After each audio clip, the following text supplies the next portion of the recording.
السلام علیکم دوستو، ہم قاری حنیف ملتانی صاحب کے ایک نئے بیان کے ساتھ اگین اس چینل پر حاضر ہیں۔ آج کے اس بیان کا موضوع ہے ایک بادشاہ اور انار کا واقعہ۔ بہت پیارا، دلچسپ یہ واقعہ ہے، یہ بیان ہے۔ آپ سے گزارش ہے ضرور اس بیان کو آخر تک سنتے رہیے، جزاک اللہ۔ چلیے آج کا یہ بیان شروع کرتے ہیں۔ کہ خدا کے سوا کسی کو رازق نہ سمجھے کہ میرا رازق خدا ہے۔ جب بھی کسی نے خدا کے سوا کسی بندے کو اپنا رازق سمجھا، اس نے مار کھائی کہ اگر میں ایسا نہ کروں گا تو میرا فلاں کام نہیں بن سکے گا، میری نوکری چلی جائے گی، میرے بچوں کی روزی بند ہو جائے گی۔ اس کا مطلب یہ ہوا کہ وہ بادشاہ کی دی ہوئی روزی کھاتا ہے، خدا کی دی ہوئی نہیں کھاتا۔ جس کا یہ ایمان ہو، اس ظالم سے کوئی پوچھے تیری ماں کے پیٹ میں کون سا وزیر اور کون سا بادشاہ تیرے لیے دسترخوان بچھایا کرتا تھا؟ فرمایا یخلقکم فی بطون امہاتکم خلقا من بعد خلق فی ظلمات ثلاث۔ تین اندھیروں کے اندر، ماں کے پیٹ کا اندھیرا، رحم کا اندھیرا، جھلی کا اندھیرا، تین اندھیروں کے اندر تجھے کون روزی پہنچایا کرتا تھا؟ کس نے تیری خوراک کا انتظام کیا؟ کون تیرے بننے اور بگڑنے کو جانتا تھا؟ تیری ماں کو تیری اطلاع نہیں ہوتی تھی کہ تیرا کیا حال ہے، اور باپ کو تو کیسے خبر ہو جاتی؟ پڑوسیوں کو، رشتے داروں، عزیزوں، سوسائٹی والوں کو کیسے خبر ہوتی؟ تیری بادشاہ سے کوئی شناسائی نہ تھی، وزیروں سے کوئی تیرا تعارف نہ تھا۔ ماں کے پیٹ میں تجھے روزی کھلاتا رہا۔ فرمایا یخلقکم فی بطون امہاتکم، اور خدا کی روزی ماں کے پیٹ میں رہ کر 9 مہینے تک کھانے والے دنیا میں آیا، جب جوان ہوا، نوکری کرنے لگ گیا۔ ذالکم اللہ ربکم لہ الملک، اور ظالم تجھے کیوں بات بھول گئی؟ آج بھی تو تیرا پروردگار میں ہوں۔ آج تیرا یہ عقیدہ کیوں بن گیا کہ خدا کے سوا مجھے اور لوگ کھلاتے ہیں، مجھے حکومت روٹی دیتی ہے، مجھے فلاں بادشاہ روٹی کھلاتا ہے؟ اللہ پاک فرماتے ہیں تجھے ایک روٹی تو کیا، ایک دانہ بھی دینے پہ میرے سوا قادر نہیں۔ ان تدعوہم لا يسمعوا دعاءکم ولو سمعوا مستجابوا لکم ویوم القیامت یکفرون بشرککم ولا ینبئک مثل خبیر۔ جن کو تو بلاتا ہے وہ تیری سنتے بھی نہیں ہے، تیرے ہزارہ انتظامات بالکل بیکار ہو جائیں گے جب میں تجھے پکڑوں گا۔ ذالکم اللہ ربکم لہ الملک، اور تیرا پروردگار میں ہوں، بادشاہت میری ہے۔ لا الہ الا ہوا فانا تصرفون، معبود میں، مشکل کشا میں، تمام لوگوں کی خبر گیری کرنے والا میں، سب کا روزی رساں میں، سب کو روزی پہنچانے والا میں۔ ارے آج ہمارے عقیدے بگڑ گئے۔ آج مسلمان خدا کو چھوڑ کر اوروں کو اپنا رازق سمجھتا ہے، ان کے کہنے پہ ظلم کرتا ہے اور ڈرتا نہیں۔ قیامت میں یوں کہنے سے تو ہرگز کام نہیں چلے گا۔ اللہ پاک پوچھے گا تم نے فلاں آدمی کو کیوں مارا؟ جواب دے گا مجھے فلاں بادشاہ نے، فلاں افسر نے حکم دیا تھا۔ خدا کی قسم، خدا کی عدالت میں اس جواب کا کچھ بھی نہ بن سکے گا، اور ظلم کی اندھیرے آخر چھٹا کرتے ہیں۔ علامہ فخر الدین رازی رحمت اللہ علیہ تفسیر کبیر میں بادشاہ نوشیروان کا واقعہ لکھتے ہیں۔ سورہ فاتحہ کی تفسیر دیکھیں، مالک یوم الدین کی تشریح ہے۔ اللہ اکبر، مسلمان ہو اور نماز پڑھتا ہو تو ایک وقت میں وہ کئی مرتبہ یہ اقرار کرتا ہے الحمدللہ رب العالمین، تعریف بیان کرتا ہوں اس مالک الملک کی جو سارے جہان کو پالنے والا ہے، الرحمن الرحیم، وہ بڑا مہربان اور بڑا کریم ہے، مالک یوم الدین، ارے وہ آج بھی مالک وہی اور قیامت کا مالک بھی وہی۔ ایک نماز کے وقت میں کئی مرتبہ ہر رکعت میں اس سورت شریفہ کی تلاوت کی جاتی ہے۔ جس میں یہ اقرار ہے کہ سارے جہان کا خدا کے سوا پالنے والا کوئی نہیں، اس کے سوا مالک کوئی نہیں۔ جب مالک وہ ہے اور پالتا وہ ہے تو پھر اور کسی کا بیچ میں کیا چارہ آ گیا؟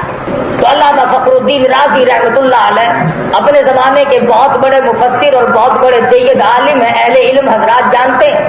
بادشاہ نوشیروان کا ایک واقعہ لکھتے ہیں جس کے بارے میں حضور صلی اللہ علیہ وسلم نے ارشاد فرمایا کہ میں بادشاہ عادل کے زمانے میں پیدا ہوا۔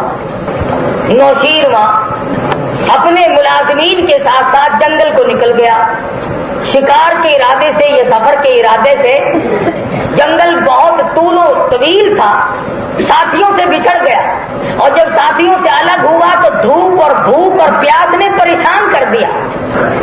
بڑی مشکل سے سفر کرتا کرتا ایک باغ میں جا نکلا جو اناروں کا باغ تھا۔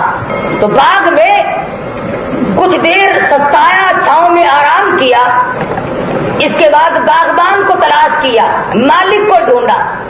بادشاہ ہو کر یہ نہ سوچا کہ میں یوں ہی کھانا کیوں نہ شروع کر دوں، جانتا تھا کہ نہ معلوم اس کا مالک کون ہے۔ جب مالک کو تلاش کیا تو ایک نوجوان لڑکا ملا، اس کو کہا کہ میں مسافر ہوں، مجھے پیاس بڑی لگی ہے۔ اس نے کہا اچھا۔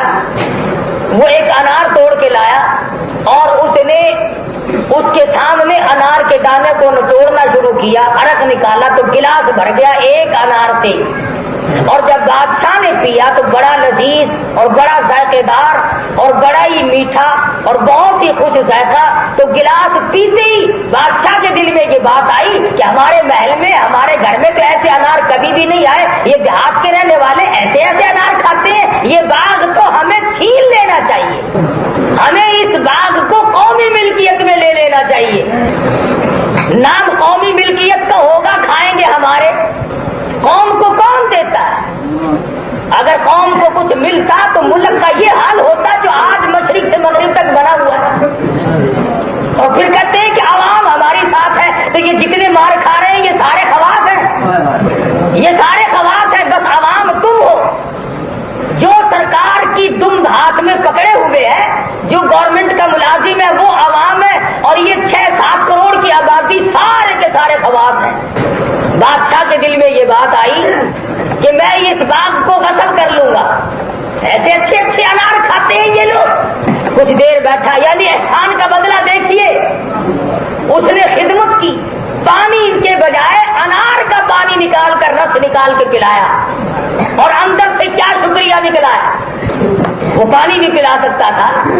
اس نے سوچا مسافر ہے، دور کا ہے، پریشان حال معلوم ہوتا ہے، کوئی مہذب آدمی معلوم ہوتا ہے۔ اس نے انار کے دانوں سے نکال کر خوش ذائقہ، خوش رنگ، عجیب و غریب قسم کا گلاس بھر کے انار کے رس کا پلایا، اور وہ ادھر قومی ملکیت میں لینے کی تیاری کرنے لگا۔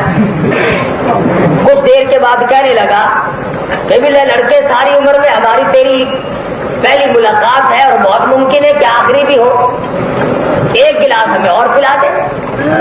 اس لڑکے نے جہاں سے وہ پہلا انار توڑا تھا اسی شاخ سے، اسی ٹہنی سے ایک اور انار کا دانہ توڑا اور اسی کے سامنے نچوڑا، تو گلاس تو کیا بھرنا تھا، چوتھائی بھی نہ بھرا، چوتھائی گلاس نہ بھرا۔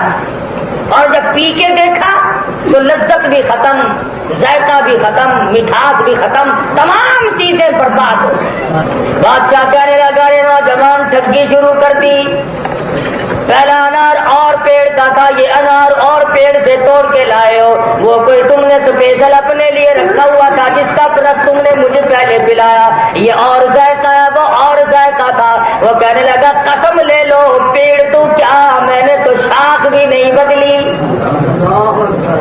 اسی باغ کا انار ہے اور اسی ٹہنی کا انار ہے، یہ ذائقہ کیوں ختم ہو گیا، پھر یہ خوشبو کیوں برباد ہو گئی، پھر یہ لذت کیوں برباد ہو گئی، پھر یہ رس اتنا تھوڑا کیوں نکلا، اس وقت بھی ایک انار کے دانے میں سے گلاس بھر گیا تھا، اب یہ چوتھائی گلاس بھی پر نہیں ہوا، یہ ساری چیزیں کیسے ختم ہو گئی۔ نوجوان لڑکا مسکرا کر کے کہنے لگا، اور تو مجھے پتا نہیں، عالم الغیب خدا کی ذات ہے، اتنا مجھے معلوم ہوتا ہے کہ اس ملک کے بادشاہ نے ظلم کا ارادہ کر لیا ہے۔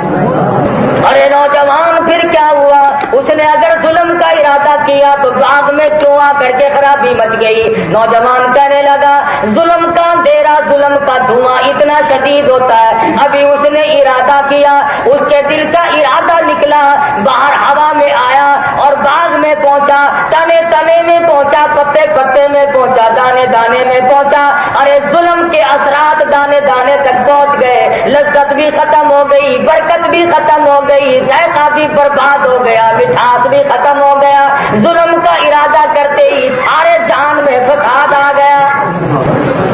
بادشاہ نے اپنے دل میں بڑی شرمندگی محسوس کی، انسان تھا، سوچا فوراً اللہ کے حضور میں رویا، الہ العالمین آئندہ ایسا ارادہ بھی کبھی نہ کروں گا، ابھی تو میں نے ارادہ کیا ہے، ظلم کر گزروں گا تو کیا بنے گی، عوام کے ساتھ کیا ہوگا، خواص کا کیا بنے گا، ملک کا کیا بنے گا، آدمیوں پہ کیا حالات طاری ہوں گے، یہ تو درخت ہے، یہ تو پیڑوں کا معاملہ ہے، یہ تو باغ کا معاملہ ہے، انار کے دانے دانے میں میرے ظلم کا اثر جا پہنچا، ابھی تو میں نے کیا بھی نہیں، ارادے کا اثر یہ ہے جب کر گزروں گا تو کیا بنے گی، اس وقت کیا ہوگا جب میں ظلم پورا کر گزروں گا، ابھی تو ارادہ صرف کیا میں نے، ظلم کے لیے کسی کو حکم بھی نہیں دیا۔ بادشاہ بڑا پشیمان ہوا اور بڑا رویا اور توبہ کی، آئندہ ایسا ارادہ بھی کبھی نہیں کروں گا۔ جب ارادے سے اتنی تباہی مچتی ہے، اس قدر بربادی آتی ہے تو ظلم کرنے کے بعد کیا حالات رونما ہوں گے، ان سے بچنے کے لیے میں ایسا ارادہ بھی کبھی نہیں کروں گا۔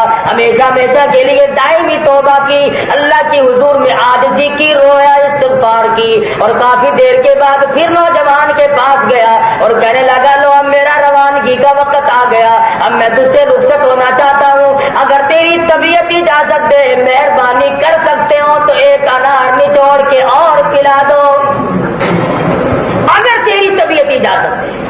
چنانچہ نوجوان لڑکا اس پر آمادہ ہو گیا، کہنے لگا کوئی بات نہیں، اللہ تعالیٰ نے نعمت ہمیں دے رکھی ہے، ہم کسی کو کھانے پینے سے منع نہیں کرتے، کھانا پینا اور بات ہے، ڈاکہ ڈالنا اور بات ہے، کھا پی جتنا مرضی لے لیکن یہ نہ سوچے کہ سارا ہی لے لینا۔ نوجوان اسی کے پاس آیا اور اسی شاخ سے ایک انار توڑ کے لایا اور اس کے سامنے بیٹھ کر کے بسم اللہ پڑھ کر کے انار کا دانہ کا رس نکالنا شروع کر دیا۔ پہلے انار میں گلاس بھر گیا تھا، دوسرے انار میں چوتھائی بھرا تھا، اب انار جو توڑ کے لایا گلاس بھر کر کے بھی ابھی انار کے دانے باقی ہیں کہ گلاس رس میں پورا ہو گیا، گلاس پورا بھر گیا پانی کا، لذت بھی عجیب و غریب قسم کی، خوشبو بھی، رنگت بھی، ساری چیزیں اور آئی، اور دوسرے سے اچھا تو ہونا ہی تھا، اس پہلے سے بھی اچھا۔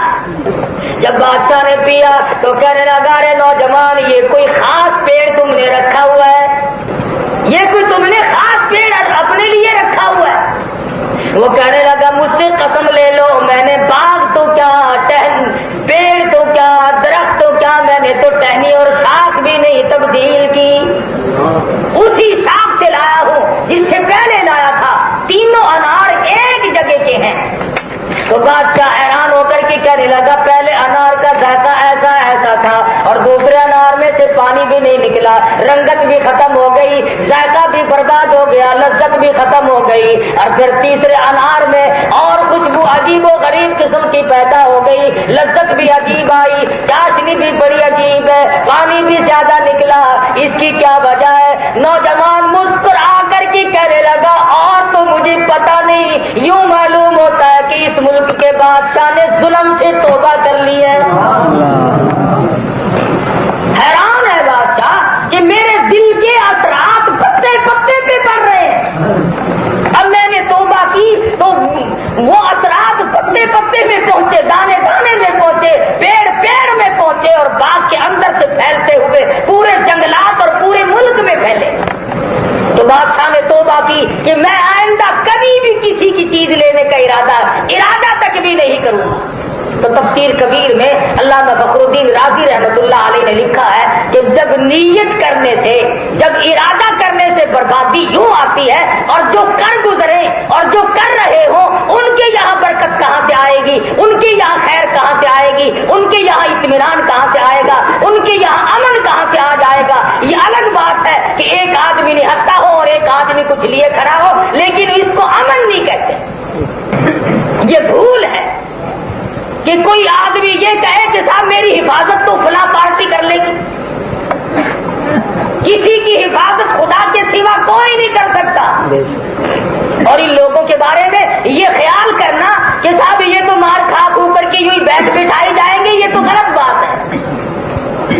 سیدنا ابو بکر صدیق ہے سب کہہ تو رضی اللہ تعالی، اللہ اکبر۔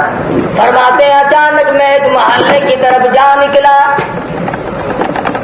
اور میں نے جا کے کیا دیکھا، ایک غریب نوجوان کو کئی آدمیوں نے زمین پہ لٹایا ہوا ہے، زمین پہ لٹایا ہوا ہے اور اس کی کمر پہ چڑھ کر اسے لتاڑ رہے ہیں۔ میں قریب پہنچا، میں نے پہچان لیا ایک کافر کا غلام، غریب دیوانہ نبی کا پروانہ ابو بقیہ صحابی ہے۔ ابو بکر صدیق رضی اللہ تعالیٰ عنہ فرماتے ہیں جب میں قریب پہنچا ابو بقیہ کے منہ پہ میری نظر پڑی، اس قدر دبا پڑا ہوا تھا کہ ایک بالشت زبان باہر لٹکی ہوئی تھی۔ قصور کیا ہے؟ کیوں کلمہ پڑھتے ہو کالی کملی والے کا؟ کیوں کلمے کا اقرار کرتے ہو؟ کیوں اسلام کو تسلیم کرتے ہو؟ کیوں خدا کی توحید کو بجا لاتے ہو؟ تاکہ صحابہ کرام نے کسی کے نہیں مارے، چوری کبھی نہیں کی، بلکہ صرف ان کے یہاں جرم یہی تھا کہ وہ کلمہ کیوں پڑھتے ہیں، نبی کی غلامی کا اعلان کیوں کرتے ہیں۔ اور وہی بات آج ہمارے سامنے آئی ہوئی ہے۔ ایک طرف اشتراکیت کو لایا جاتا ہے، ایک طرف لینن اور کار مارکس اور موزے ٹنگ جیسے کافروں کے قانون کو لایا جاتا ہے، اور ایک طرف محمد عربی صلی اللہ علیہ وسلم کے اسلام اور قرآن کو نافذ کرنے کی کوشش ہو رہی ہے۔ ہم خدا کو خدا مانتے ہیں اور یہ روس اور چائنا کے سوشلزم کے بڑے بڑے گدوں کو خدا مانتے ہیں۔ ہم خدا کی مخلوق میں سے کسی کا بنایا ہوا قانون بھی خدا کا قانون کے مقابلے میں ہرگز اسے جگہ دینے کے لیے تیار ہے۔ اور دو تجربہ یہ اب کر رہے ہیں، مسلمانوں کے 1400 سال میں ہزاروں لاکھوں مرتبہ تجربے ہو چکے، لاکھوں مرتبہ۔ علامہ شاہ عبد العزیز محدث دہلوی رحمۃ اللہ علیہ کے انگریزوں نے مشینوں کے ذریعے انگوٹھے کھینچ دیے، چھپکلی کا اوون بنا کر پلا دیا، شاہ صاحب کو توڑ لگ گیا۔ ہم رہے یا نہ رہے، نظام مصطفیٰ کو کوئی فنا نہیں کر سکتا۔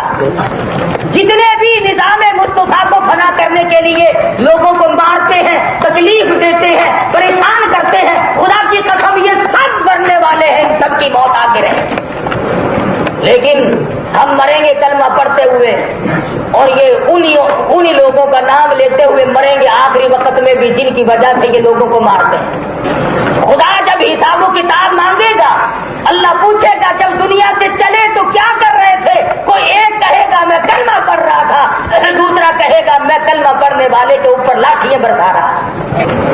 صدیق اکبر رضی اللہ تعالیٰ عنہ فرماتے ہیں میں نے دیکھا کہ اچانک اس قدر ایک مسلمان کو مار پڑ رہی ہے، میں نے ان ظالموں سے کہا نہ مارو۔ ظالم کی یہ بڑی عادت ہے، اسے جتنا کوئی یوں کہے نا کہ نہ مار وہ اور مکرتا ہے، مستی میں آ جاتا ہے۔ اب جتنے بھی علماء، صلحاء، بزرگان دین، اللہ والے، سمجھدار، حاجی، نمازی، غازی، سب یہ بتلا رہے ہیں کہ پرامن تحریک ہے، پرامن مطالبات ہیں، لیکن جان بوجھ کر جتنا منع کرتے ہیں اتنا ہی اس میں رفڑ بازی بھی جاتے ہیں۔ میں یہ سمجھنے سے قاصر ہوں کہ اسلام آنے میں اور نظام مصطفیٰ کے نافذ ہونے میں انہیں کیا تکلیف ہے؟ اگر قرآن کے دشمن ہو تو اعلان کرو سیدھا سیدھا کہ ہمیں قرآن پجارے نہیں آتا، اسلام نہیں آتا، نبی کی نبوت ہمیں راس نہیں آتی، خدا کی توحید ہمیں راس نہیں آتی، کھلے اعلان کرو، پھر یہ منافقت کیسی ہے؟ سیدنا ابو بکر صدیق رضی اللہ تعالیٰ عنہ فرماتے میں نے منع کیا نہ مارو، غریب آدمی ہے، مسکین ہے، نہ مارو۔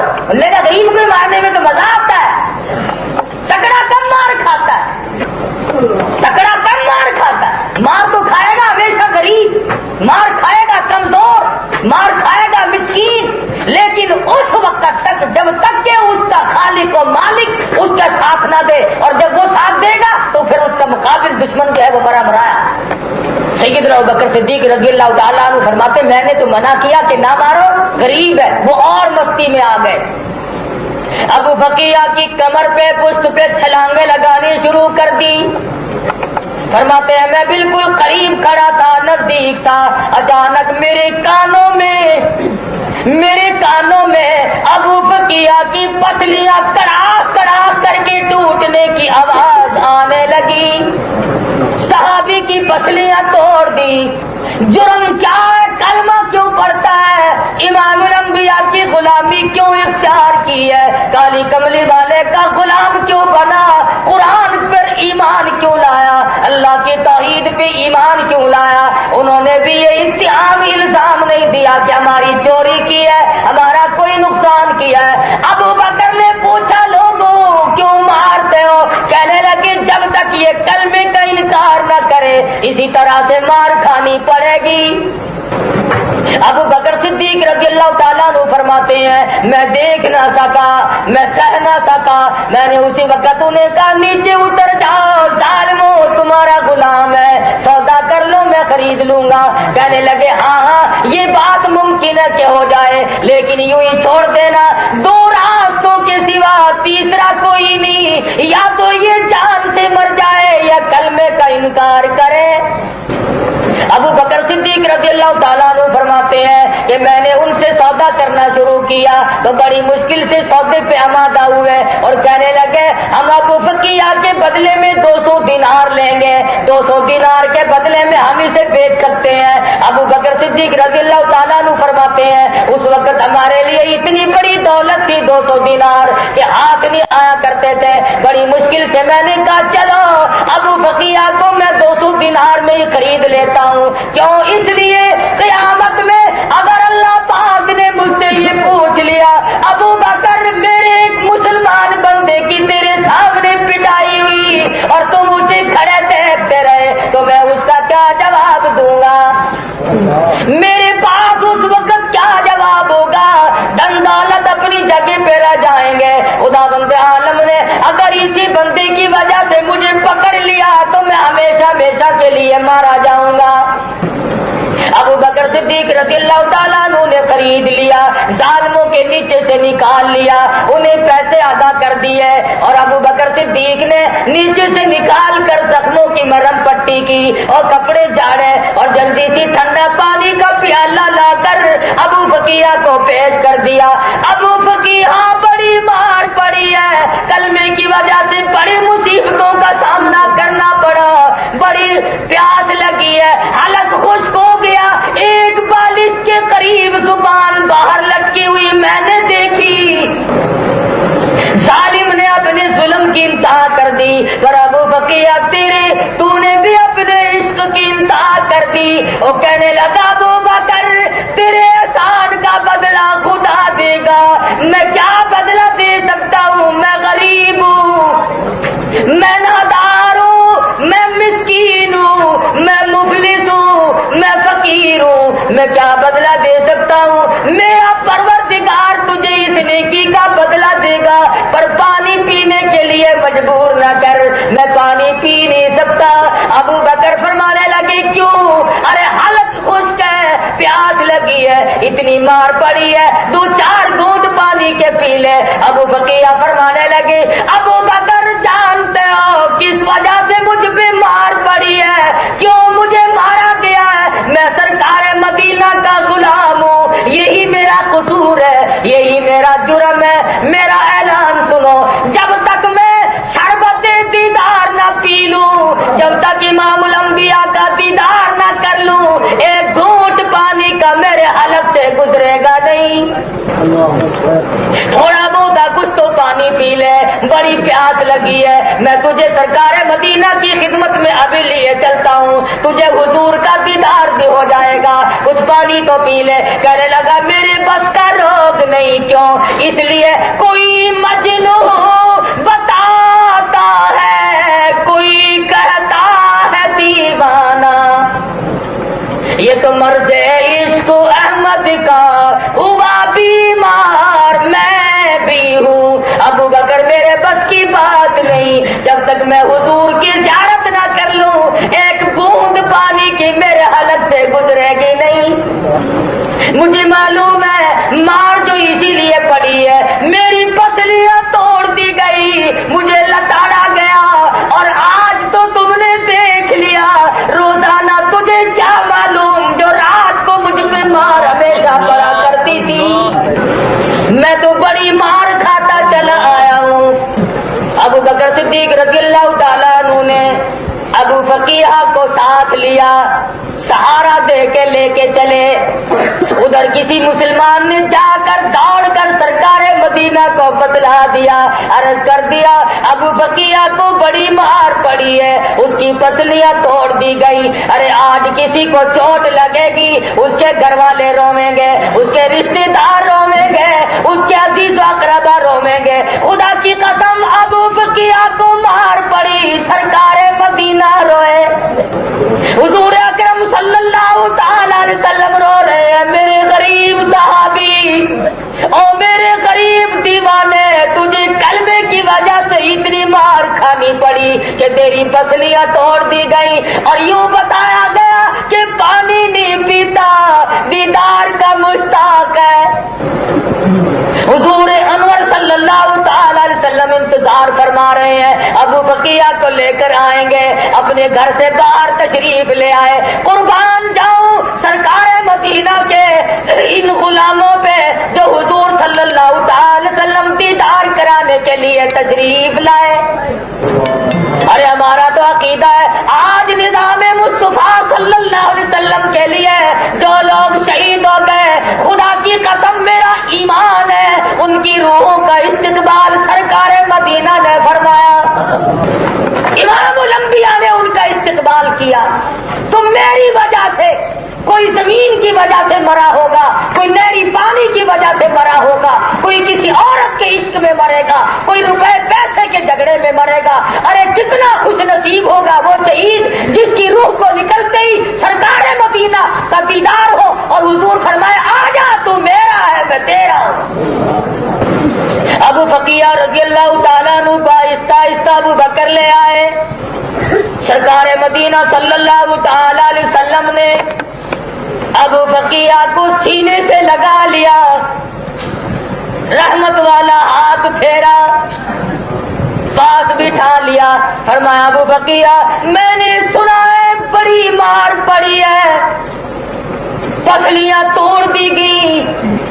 ابو بکیہ عرض کرنے لگے میرے آقا ٹھیک ہے، جو کچھ میرے مقدر میں تھا وہ بن گیا، پر اتنا تو میں بھی جانتا ہوں بہشت سستی کوئی نہیں، اتنا مجھے بھی معلوم ہے کہ جنت سستی نہیں، ایش و آرام کرتے کرتے حرام کھانے والوں کو بہشت کی ہوا نصیب نہیں ہو سکتی۔ سرکار مدینہ صلی اللہ تعالی علیہ وسلم نے فوراً ارشاد فرمایا ابو بکیہ میں نے سنا ہے پانی نہیں پیا؟ جی حضور نہیں پیا۔ فرمایا اب کیوں نہیں پیا؟ عرض کیا اس وقت میں پانی پیتا تو میرے منہ میں صرف پانی جاتا اور میری پیاس بجھتی، اب رحمت والے ہاتھ ہوں گے، میرا منہ ہوگا، مجھے یہیں بیٹھے بیٹھے حوض کوثر کا مزہ آئے گا، مجھے یہاں حوض کوثر کا مزہ ملے گا، میں یہاں پانی پیوں۔ سرکار مدینہ صلی اللہ علیہ وسلم نے رحمت والے ہاتھ سے پانی کا پیالہ اٹھایا اور ابو بکیہ نے یوں ہاتھ بڑھایا پیالہ لینے کے لیے، فرمایا ابو بکیہ ٹھہر جا، جب تم نے پیا ہی نہیں اور میرے ہاتھ سے پینا ہے تو اب میں اپنے ہاتھ سے ہی تجھے خود پلاؤں گا۔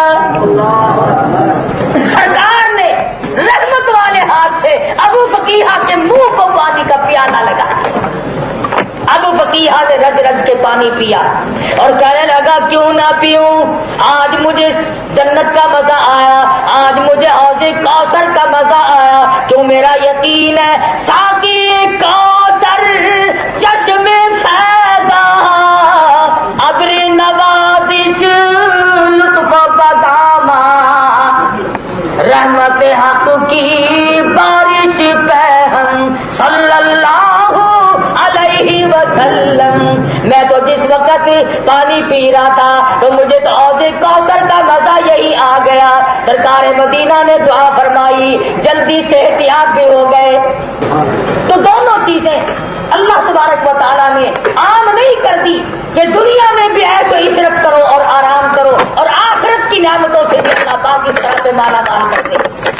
مسلمانوں گھبراؤ نہ, ہمارا مقصد مال اکٹھا کرنا نہیں, ہمارا مطلب دولت حاصل کرنا نہیں, ہمارا مطلب بنگلے بنانا نہیں, ہمارا مقصد کوٹھیاں بنانا نہیں, ہمارا مقصد کاریں حاصل کرنا نہیں. ہمارا مقصد ہے یہ ہے کہ اس زندگی میں, اس گناہگار زندگی میں ہم نظام مصطفیٰ صلی اللہ علیہ وسلم کا یہاں پہ نفاذ دیکھیں, اور یہ ملک تب بچے گا جب سرکار مدینہ کا دین یہاں پہ نافذ ہوگا. اب بات آگے نکل گئی, وہ زمانہ گزر گیا کہ جب لوگ اب اپنی منمانی کر کے یہاں پہ گزارا کر لیا کرتے تھے. اب یہ خواص کی بات نہیں رہی, اب یہ عوام کی بات ہو گئی ہے. اب نکھیڑے ہو رہے ہیں کون خدا کا بندہ ہے اور کون بھٹو کا بندہ ہے.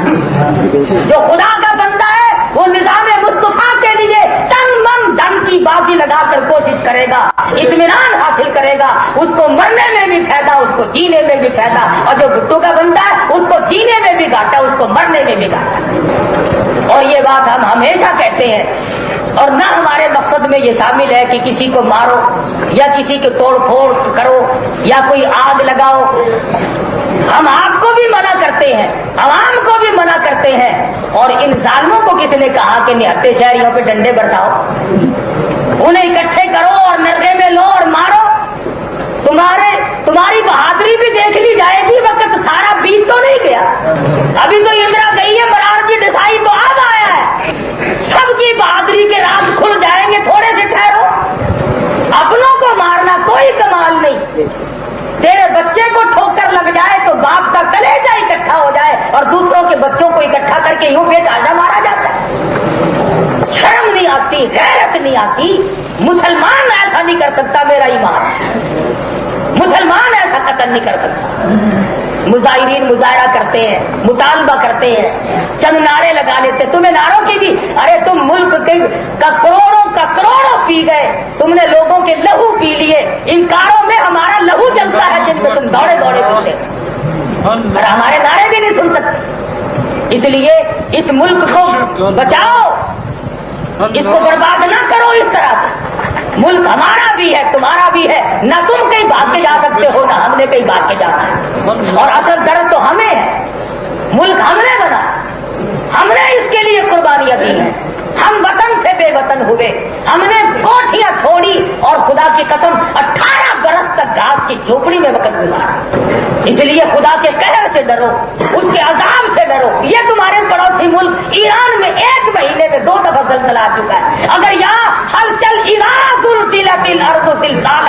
اگر یہاں زلزلے پہ زلزلہ خدا نے بھیج دیا تو تم بھی, تمہارے بچے بھی, اور تمہاری بیگ میں بھی دب دب کر مرے, اور ہم بھی ساتھ ہی مرے, بچے گا کوئی. اس لیے خدا کے قہر کو دعوت نہ دو, خدا کے عذاب کو دعوت نہ دو. خدا کے مقابلے میں تم اس کو لاتے ہو. کوئی ایسی بات ہمارے سامنے رکھو, ہمارا مطالبہ نظام مصطفیٰ کا, تم بھی کوئی بات رکھو ہمارے سامنے ایسی, تم اسے لاتے ہو ہمارے سامنے. اس لیے مرنا ہے آخر, قبروں میں جاؤ گے. کچھ سوچو, کچھ سمجھو, اور اپنوں پر ظلم نہ کرو. آپ کو بھی کہوں گا, یہ تمہارے دشمن نہیں ہے, دشمنی ان سے کرائی جاتی ہے. ان کے دماغ میں بیچاروں کے یہ بیٹھ گئی کہ ہمیں روٹی بھٹو کھلاتا ہے, جس دن بھٹو مر گیا بس اس دن ہمیں روٹی نہیں ملے گی. یہ بات غلط ہے. یہ پہلے نہیں تھا, جب بھی روٹی کھا رہے تھے, نہیں رہے گا جب بھی کھاؤ گے. اور اس نے تو رہنا ہی نہیں, پھر اپنے پیٹ کا انتظام کرو. پھر جو دنیا میں آیا وہ گیا کہ نہیں. آخر بھٹو کی ماں بھی مری ہوگی, بھٹو کا باپ بھی مرا ہوگا, اس کا دادا پردادا بھی مرا ہوگا, یہ ہمیشہ کیسے رہے گا. پھر تم بھٹو کے ساتھ سارے قبر میں دفن ہو جاؤ گے. شرم والے ہو تو اسی دن سارے مر جانا. اس لیے یہ تو بات ایسی کوئی نہیں, سیدھی سادی بات مسلمانی بات ہے. اگر کسی غیر ملک سے آئے ہیں یہ لوگ, پھر اور بات ہے. اللہ تبارک و تعالیٰ سے ہر وقت دعا بھی کرو. میں عورتوں سے بھی مردوں سے بھی کہوں گا صبح و شام ہر وقت، اصل تو ہر وقت نہیں، صبح کی نماز کے بعد ہر مرد عورت جس کو آتی ہے سورۃ یاسین کی تلاوت کرے. میں نے پہلے بھی سنایا ہوگا ہجرت کے واقعات میں اللہ پاک نے حضور صلی اللہ علیہ وسلم کو خود حکم دیا کہ میرے نبی سورۃ یاسین پڑھتے چلو اور چلتے چلو. یہ دشمن سے حفاظت کے لیے بہت بڑا ہتھیار ہے. سورۃ یاسین پڑھو اور ہر وقت آیت کریمہ کا ورد کرو. مرد عورت چھوٹے بڑے ادھر ادھر کی باتیں کرنے کے بجائے اللہ کا نام زیادہ سے زیادہ لو تاکہ یہ بلا، یہ ظلم، یہ ظالم ہمارے سر سے ٹلے. انشاءاللہ ٹلا. آپ لوگ اللہ کا نام جتنا لیں گے، اللہ کو یاد کریں گے، اللہ چلائے گا. ہمارے بس کی بات تو نہیں.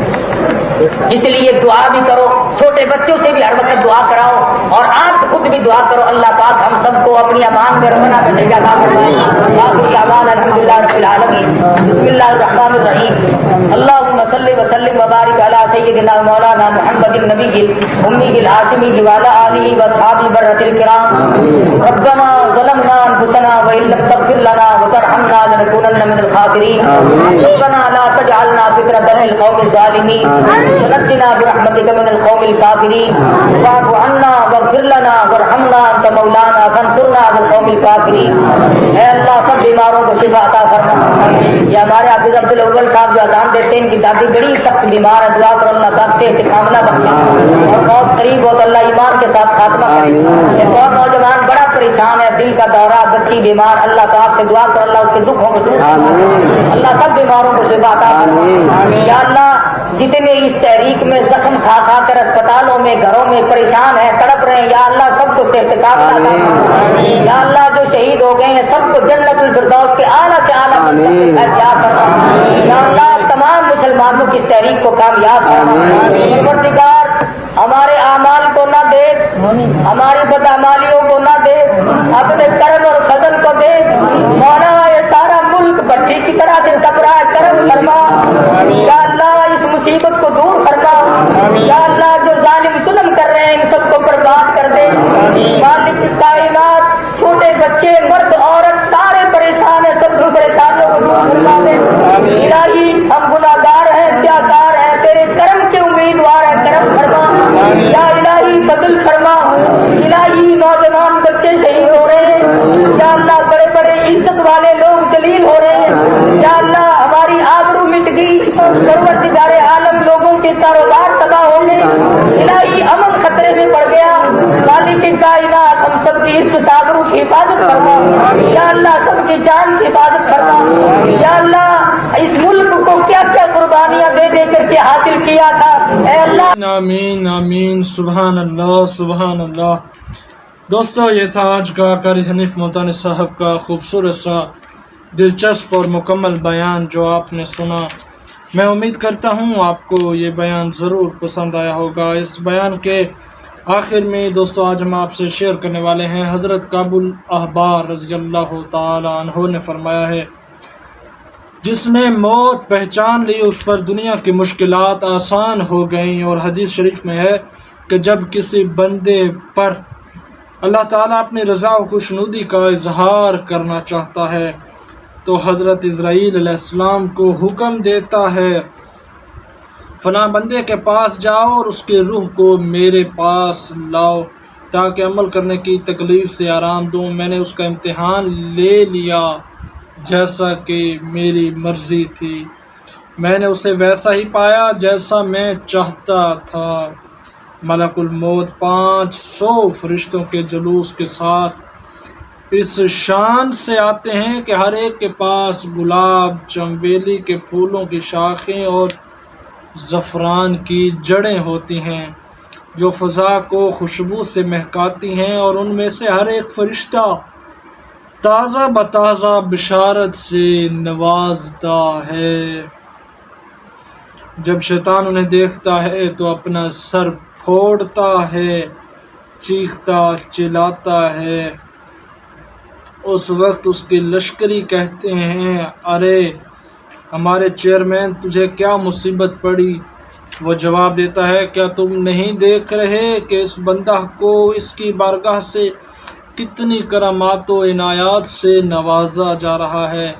شیطانوں تم کہاں چلے گئے تھے؟ کہ اس کی خبر نہ لے سکے۔ وہ کہتے ہیں ہم نے تو انتہائی کوشش کی کہ گرفت میں آ جائے مگر وہ محفوظ رہا۔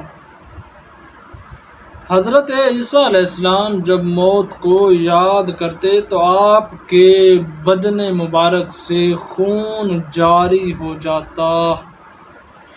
حضرت سفیان ثوری رضی اللہ عنہ جب موت کو یاد کرتے تو کئی دن کسی کام کرنے کے قابل نہ رہتے۔ جب ان سے اس سلسلہ میں بات ہوتی تو کہتے مجھے کچھ علم نہیں کیا ہوا۔ امام نووی رحمۃ اللہ تعالی علیہ فرماتے ہیں حضرت امام عبداللہ بن مبارک رضی اللہ تعالی عنہ بیان کرتے ہیں کہ میں نے 1100 استاذ سے اکتساب علم حدیث کیا، لیکن علم و عمل و ورع و تقوی اور قناعت و عصرت میں امام سفیان ثوری رضی اللہ عنہ سے بڑھ کر کسی اور کو نہیں دیکھا۔ حضرت امام سفیان بن عیینہ رضی اللہ تعالیٰ عنہ نے فرمایا میں تو امام ثوری رضی اللہ تعالیٰ عنہ کے خدام میں سے ہوں۔ ان کا وصال 161 ہجری میں ہوا، جبکہ حضرت سفیان بن عیینہ رضی اللہ تعالیٰ عنہ کی عظمت کا اعتراف کرتے ہوئے امام شافعی رضی اللہ تعالیٰ عنہ فرماتے ہیں حدیث مصطفیٰ کی تشریح کے بیان کرنے میں حضرت سفیان بن عیینہ سے بڑھ کر میری نظروں نے کسی اور کو نہیں دیکھا۔ وہ خود بیان کرتے ہیں 4 سال کی عمر میں تھا کہ میں نے قرآن کریم پڑھ لیا، اور 7 سال کی عمر میں تو میں نے احادیث لکھنا شروع کر دی تھی۔ میں نے 70 حج کیے اور ہر بار یہی دعا کرتا رہا الہی اس کی گھر کی یہ حاضری آخری نہ ہو، لیکن ایک بار کہنے لگے اب تو مجھے اپنے رب سے شرم آنے لگی ہے۔ چنانچہ اسی سال مکہ مکرمہ میں 198 ہجری کو وصال فرما گئے۔ حضرت مصنف رحمۃ اللہ تعالی علیہ بیان کرتے ہیں مجھے ان کے مزار پاک کی بارہا زیارت کا شرف نصیب ہوا۔ آپ حضرت امام شافعی کے شیوخ میں سے ہیں۔ اللہ اکبر۔ نبی کریم صلی اللہ علیہ وسلم نے فرمایا عرصات قیامت میں 1000 قسم کے خطرات ہیں، جن میں سب سے کم تر موت ہے، اور موت میں 99 جذبات ہیں۔ ان میں سے ایک جذبہ کی یہ کیفیت ہوگی کہ تلوار کے 1000 وار نشانے پر پڑیں تو وہ ایک جذبہ سے بھی کم تر ہوں گے۔ اللہ اکبر، کیا موت کی شدت ہوگی۔ اللہ پاک ہم سب کو ایمان کی حالت میں اس دنیا سے لے جائے اور موت کی سختی کو ہمارے اوپر آسان کر دے۔ اللہ اکبر۔ دوستو یہ تھا آج کا پیارا سا بیان۔ آخر میں آپ دوستوں سے یہی گزارش ہے اگر آپ نے ابھی تک چینل کو سبسکرائب نہیں کیا تو ضرور ابھی کر لیجئے، تاکہ اسی طرح ڈیلی بیس پر قاری حنیف ملتانی صاحب کے بیانات آپ تک پہنچتے رہیں۔ جزاک اللہ۔ ہم انشاءاللہ عز و جل پھر سے ملیں گے ایک نئے بیان کے ساتھ۔ اپنے پیاروں کا خیال رکھیے۔ اللہ حافظ۔